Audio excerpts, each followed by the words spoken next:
आज Doubtnut app download करें। Doubtnut पर अपने सभी गणित, रसायन विज्ञान, भौतिक विज्ञान और जीव विज्ञान के डाउट्स का करो सफाया। बस प्रश्न की फोटो खींचो, एक ही प्रश्न को क्रॉप करो और तुरंत वीडियो सोल्यूशन पाओ। अभी डाउनलोड करें। हेलो दोस्तों, हमारा प्रश्न है खगोलीय दूरदर्शी में अंतिम प्रतिबिंब वस्तु के सापेक्ष उल्टा बनता है, फिर भी हम उसका उपयोग करते हैं क्यों, हमें बताना है। ठीक है, तो देखिए सबसे पहले तो बात करते हैं खगोलीय दूरदर्शी के किस प्रकार से ये प्रतिबिंब का निर्माण करता है। ठीक है, तो जैसा कि हम जानते हैं कि जो खगोलीय दूरबीन होता है, ठीक है, ये आकाशीय पिंडों को देखने के लिए किया जाता है। किसके लिए किया जाता है? आकाशीय पिंडों को देखने के लिए।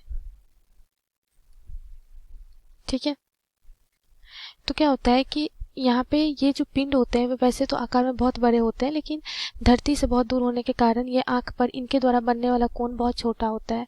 ठीक है, ये जो कोण होता है बहुत छोटा होता है। ठीक है, तो इसीलिए हम इन पिंडों की बारीकी को स्पष्ट रूप से नहीं देख पाते हैं। ठीक है, तो इसके जो खगोलीय पिंड होते हैं, आकाशीय पिंड होते हैं, उनका अध्ययन करने के लिए ही हम लोग क्या करते हैं, खगोलीय दूरदर्शी का उपयोग करते हैं, जिससे कि दूर स्थित वस्तु को वो क्या करते हैं, हमें उसका वास्तविक प्रतिबिंब और आवर्धित प्रतिबिंब बना करके हमें दिखाते हैं। ठीक है, तो मान लेते हैं ये ए भी एक दूर स्थित कोई वस्तु है। ठीक है, इससे जो किरणें आ रही हैं ये हमारा क्या है, ओ अभिदृश्यक लेंस है और ई क्या है, नेत्रिका लेंस है। चूंकि ये वस्तु की तरफ होता है इसीलिए अभिदृश्यक कहते हैं इसे, और नेत्र के पास होता है ये लेंस, इसलिए नेत्रिका लेंस कहते हैं। ठीक है, तो जब अभिदृश्यक लेंस से क्या होता है, जो किरणें आती हैं वह अपवर्तन के फलस्वरूप यहाँ पे ए डैश बी डैश एक वास्तविक प्रतिबिंब यहाँ पे बनता है। ठीक है, अब ये जो प्रतिबिंब है, ठीक है, जो अभिदृश्यक द्वारा बन रहा है, यह क्या है, नेत्रिका लेंस के लिए वस्तु की तरह कार्य करता है। ठीक है, ये किसकी तरह कार्य करता है, नेत्रिका के लिए वस्तु की तरह।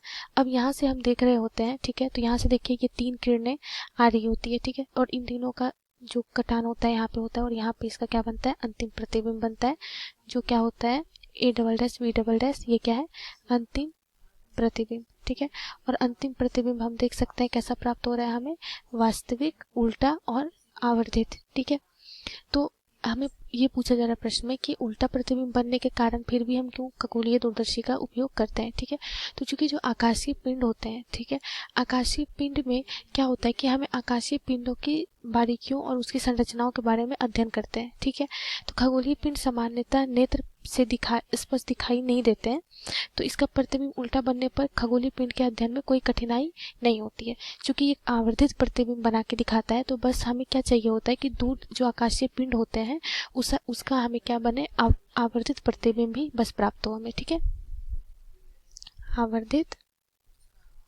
प्रतिबिंब प्राप्त हो। ठीक है, वो उल्टा प्राप्त हो रहा है, उससे हमें उतनी मुश्किल नहीं होती है उसके बारीकियों को स्पष्ट रूप से देखने में। ठीक है, अगर प्रतिबिंब हमारा आवर्धित है, ठीक है, तो इससे हम आकाशीय पिंडों की संरचना के बारे में पता कर सकते हैं और उन पर अध्ययन कर सकते हैं। ठीक है, आकाशीय पिंडों की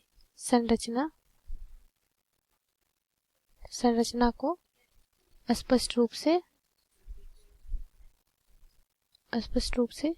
देख सकते हैं। ठीक है, और उनका अध्ययन भी हम आसानी से कर सकते हैं। ठीक है, तो ये होती है खगोलीय दूरदर्शी, इसीलिए हम लोग उपयोग में लाते हैं, आकाशीय पिंडों को देखने के लिए खगोलीय दूरदर्शी का उपयोग करते हैं।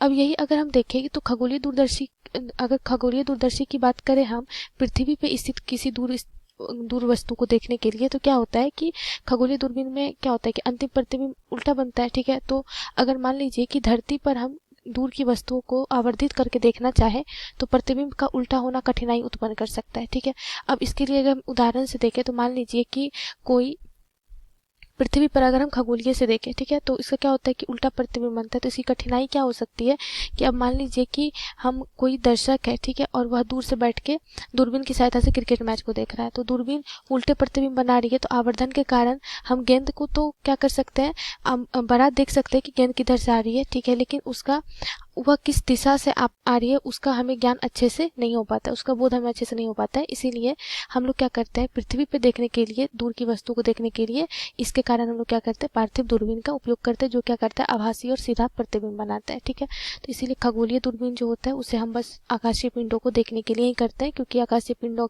को बस आवर्धित बना के दिखाना ये काफी होता है उसके संरचना और अध्ययन के लिए। धन्यवाद। कक्षा 6 से 12वीं से लेकर नीट, IIT, JEE वो एडवांस के लेवल तक 1 करोड़ से ज्यादा छात्रों का भरोसा। आज ही डाउनलोड करें डाउटनेट ऐप या व्हाट्सएप करें अपने सारे डाउट्स 8400 400 400 पर।